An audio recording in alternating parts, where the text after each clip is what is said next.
हरे Krishna guys, Madhav channel में आप सबका स्वागत है। हम कार्तिक मास के जो अध्याय पढ़ रहे हैं, इसमें 70 अध्याय खत्म हो गए और 18वां अध्याय अब आज मैं पढ़ने वाली हूँ। तो कार्तिक मास तो अच्छे से आपका भी जा रहा होगा, आशा है। और आप सब कैसे वो भी कमेंट करके जरूर बताना। और कार्तिक मास में जरूर यात्रा और अच्छी तीर्थ यात्रा में जाकर और गंगा मैया है, यमुना महारानी, उसकी नदी में स्नान जरूर करना। और मैं तो इस साल जाने वाली हूँ, फर्स्ट टाइम जा रही हूँ वृंदावन।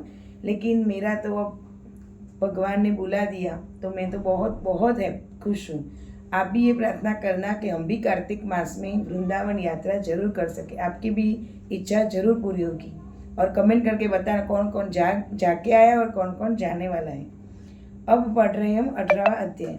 देवर्षि नारद जी ने कहा, अब रौद्र रूप महारूप शंकर अपने वीर गणों के साथ नंदी पर चढ़ हंसते हुए युद्ध भूमि में आए। तब उनको आया देखकर उनके पराजित गण फिर लौट गए और लौट आए और सिंहनाद करते हुए आयुधों से दैत्य पर प्रहार करने लगे। भीषण रूपधारी रुद्र को देख दैत्य भागने लगे। तब युद्ध में अपने दैत्यों को परामुख होते देखकर जलंधर हजारों बाण छोड़ा हुआ भगवान शंकर की ओर दौड़ा।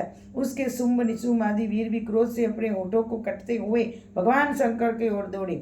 इतने में भगवान शंकर ने जलंधर के सब बाण बाजालों को काट कर अपने गणों को निर्भय करके अपने अन्य बाणों को गांधी से दैत्य को पीड़ कर दिया। खडगौरमा नामक दैत्य को अपने फरसे से मार डाला और बलाहक का भी सिर काट दिया और दस्म भी मारा गया। और शिवगण चिसिका से प्रचंड नामक दैत्य का सिर काट डाला। और किसी को तो शिव जी के बेल ने मारा और कई अनेक बाणों द्वारा मारे गए। यह देखकर जलंधर अपने शुंभ आदि दैत्यों को धिक्कारने लगा और भयभीतों को धैर्य देने लगा और किसी प्रकार भी अभयग्रस्त दैत्य दोबारा युद्ध भूमि में आने को तैयार न हुए।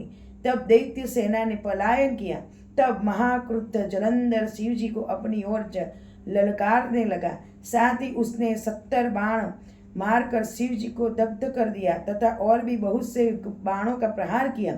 शिव जी उनके बाणों को काटते रहे, यहाँ तक कि उन्होंने जलंधर की ध्वजा, छत्र और धनुष को भी काट दिया। फिर 7 बाण मारकर उसके शरीर में आघात पहुंचाया। धनुष के कट जाने से जलंधर ने एक प्रचंड बाण मारकर उसकी गदा से टुकड़े टुकड़े कर दिए।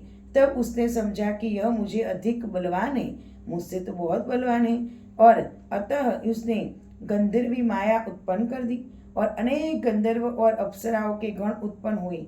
वीणा और मृदंग आदि बाजाओं के साथ नृत्य और गान होने लगा। उसने अपने गणों सहित रुद्र भी मोहित हो गए।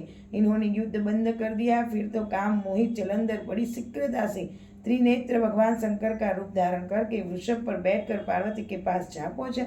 उधर जब पार्वती ने अपने पति को आते देखा तो उसने सखियों का साथ त्याग दिया और आ गई। पार्वती को देखकर कामातुर जलंधर का वीर्य पतन हो गया और उसके पतन से वह जड़ भी हो गया। गौरी ने उसे दानव समझा।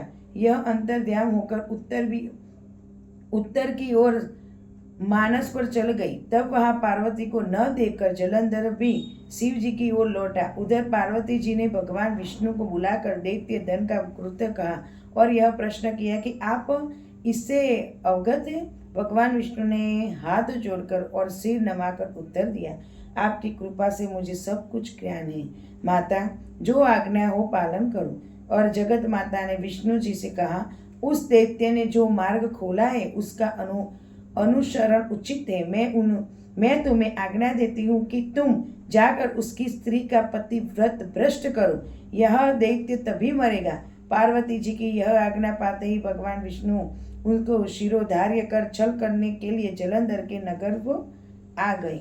इस प्रकार हमने 18 अध्याय में देखा कि किस तरह से जलंधर को मारने की युक्ति पार्वती माता ने विष्णु जी को बताई और किस तरह से अब विष्णु भगवान क्या करेंगे और कैसे उनका धर्म भ्रष्ट करेंगे और कैसे तुलसी का पौधा बनेगा, कैसे विष्णु भगवान शालिग्राम बनेंगे। ये सब चर्चा हम 19वां अध्याय में करेंगे। तब तक मेरी ओर से सबको हरे कृष्णा।